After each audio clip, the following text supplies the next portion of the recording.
Moi, il y a un sujet qui est arrivé en fin de semaine, puis ça m'a fait sursauter. C'est le comportement de Morgan Riley samedi face aux Sénateurs. Mhm. Le coach qui s'en va dire que eux, ils peuvent faire ce qu'ils veulent de la façon qu'ils marquent leur filet désert, puis on fait ce qu'on veut avec notre réaction. Je ne sais pas s'il y en a un de vous deux qui veut commencer en premier, parce que moi, je serais pas mal prête à péter une coche là-dessus. Là. Ben, écoute, avant d'aller sur le geste directement que Riley a fait, moi, il y a des choses dans les commentaires de l'entraîneur après, et aussi dans le geste qui a été posé de Morgan Riley, moi, ça me laisse sous-entendre qu'il y a de quoi qui se passe à Toronto. Dans le vestiaire, des frustrations, des déceptions. C'est sûr.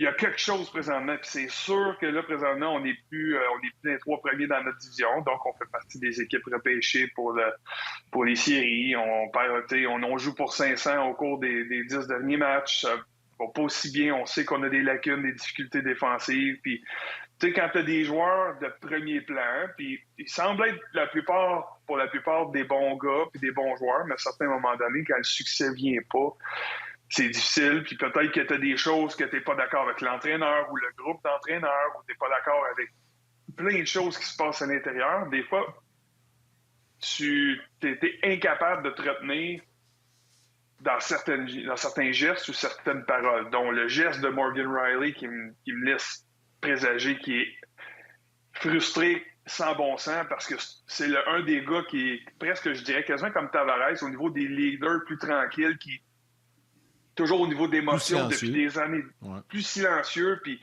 tu vois jamais d'écart de conduite, tu vois jamais des paroles dans les médias ou en public qui va être controversé, puis c'est un gars qui a toujours été très mature, mais là, pour la première fois, je vois de l'émotion, puis je vois qu'il déborde, puis là, ça me démontre qu'il y a beaucoup de frustration.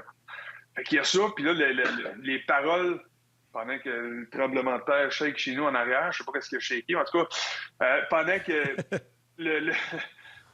l'entraîneur Sheldon Keefe qui dit ça, puis il le fait en défendant son joueur, mais je trouve que ça n'a tellement pas sa place, puis ça avait tellement pas le bon sens, puis avec le ton qu'il le fait, moi, il y a quelque chose qui me laisse présager que ça va pas, c'est pas tout rose à Toronto présentement.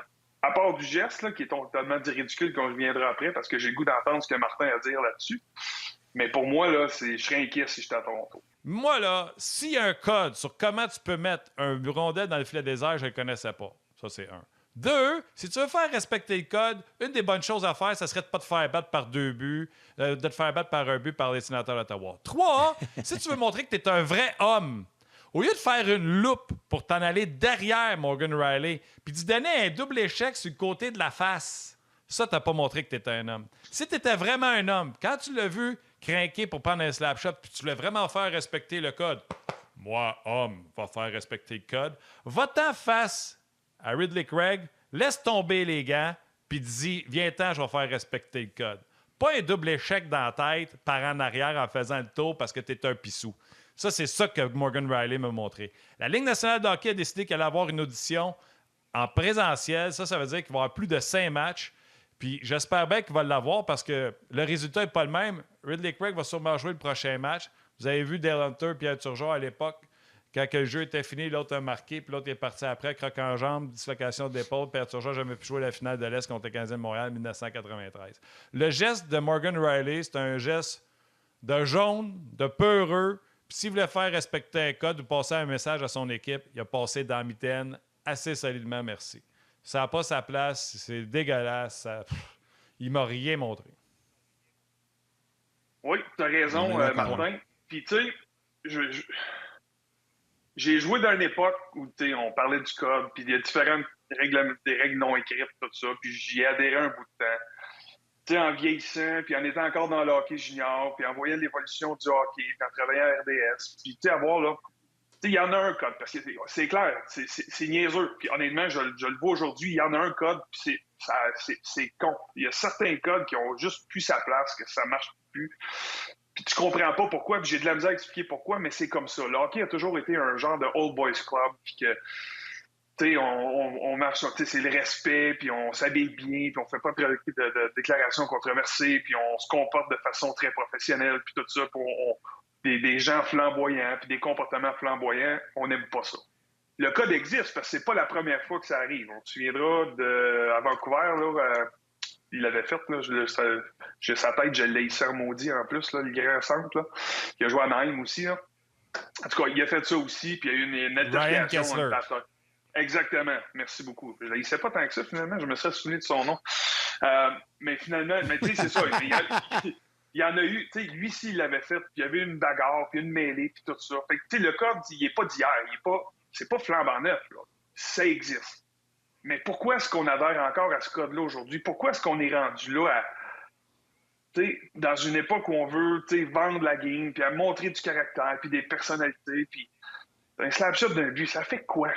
Pour vrai. Puis je comprends, moi aussi, là, ça m'agace, mais de l'autre côté, je suis comme, voyons, pourquoi qu'on est rendu là dans la société? Pourquoi que le hockey est rendu là, puis qu'on pense encore qu'il y a un code comme ça qui fait pas de sens? Ça, c'est la première partie. T'sais, moi, si je t'en ai en échappé, filet désert, je l'aurais pas fait, le slap shot. Je suis un agitateur, je suis un gars que le monde haïssait. J'ai un certain respect du code. Mais le kid qui rentre, il sait dessus, lui, il sait pas le code.